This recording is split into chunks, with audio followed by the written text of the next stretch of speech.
I'm about to play with fire by bringing this band device onto a cruise ship. This is a travel router, and for those of you guys who don't know, this device allows you to take one internet connection and share it with multiple devices. Essentially what I can do is save money by buying one incredibly high internet package and share it with all of my family's connected devices. Now I have reviewed several of these devices, and people in the comments ask if you can bring these onto a cruise ship. Now in theory, yes you can, but others are saying that they don't work. So I'm gonna actually test this out for myself. And to do that, the first thing I'm gonna do is do a little research myself and search Google. Typing in, can you use a travel router on a cruise ship? And the answer I get is no, travel routers are generally not allowed on cruise ships, with major lines like Royal Caribbean having officially banned them due to security concerns and to prevent passengers from circumventing their Wi-Fi pricing. Well, that is unfortunate because I'm about to set sail on one of these beauties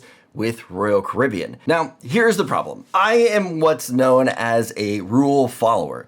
So the thought of being caught with one of these things through security does not bode well with me. However, my wife doesn't give a rat's ass about consequences and loves throwing caution to the wind. So this is going to be put into her bag. Also, I don't want to have my new device here confiscated, so we are going to be using the cheaper version or the older version that I will be bringing on the ship, just in case security does take it. Now, while trying to get on the ship, I did find out that they don't like people recording in the security area, but that ended up being enough of a distraction that we were able to get through security unscathed. I kept waiting for someone to stop us before we got to our room, but that did not happen, so we made it with no issues. Okay, first things first. To get internet, you need to install the Royal Caribbean app onto your phone and then purchase the internet package. Now, I don't know what'll happen if I get caught using this thing, so I'm actually gonna wait to test all of this on the last day because it is a full day at sea and I'm hoping they're not going to throw me off the ship. All right, so now that we have internet, I need to get that connected to my laptop,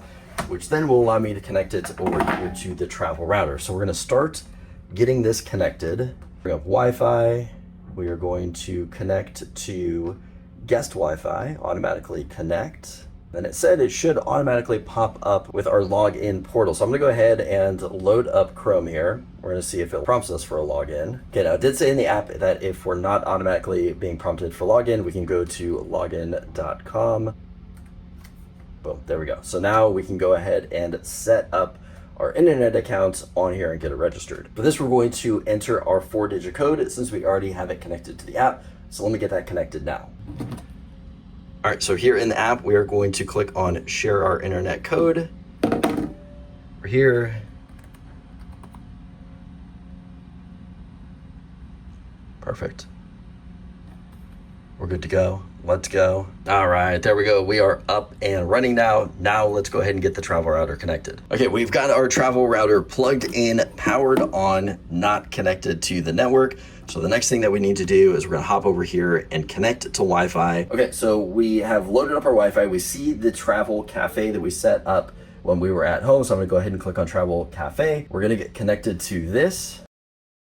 All right, we're now connected to the travel router. So from here, we need to go into our settings. So here's where we're really gonna find out if this works or not. So up here at the top, we're gonna click on internet. We're gonna scroll down here. We are going to select the Wi-Fi scanner, and this is where it's going to bring up the guest network that we're going to try to connect to.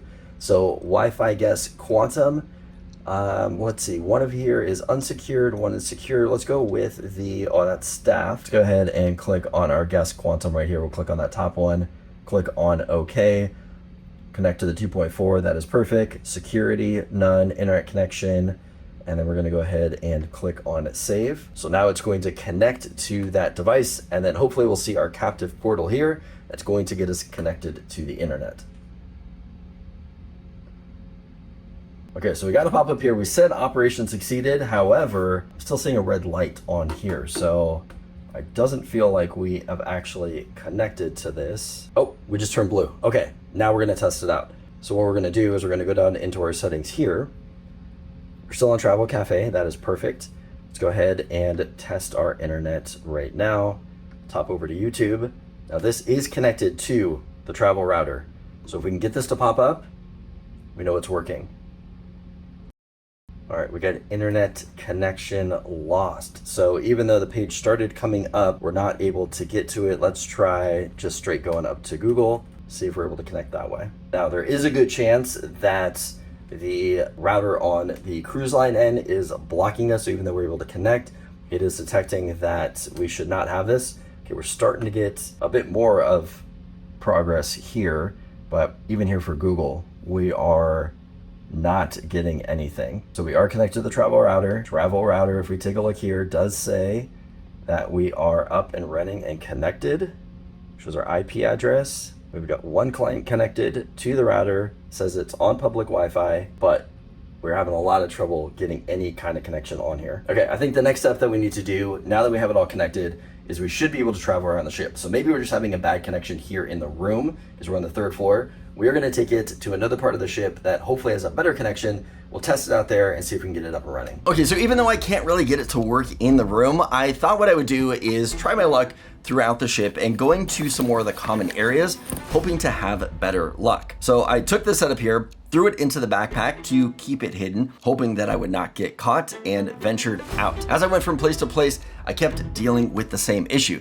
It seemed that I would have a bit of a connection. It would start to load up a page like YouTube, but then I would immediately get a pop-up saying that you are offline and to connect to the internet. So no luck really anywhere.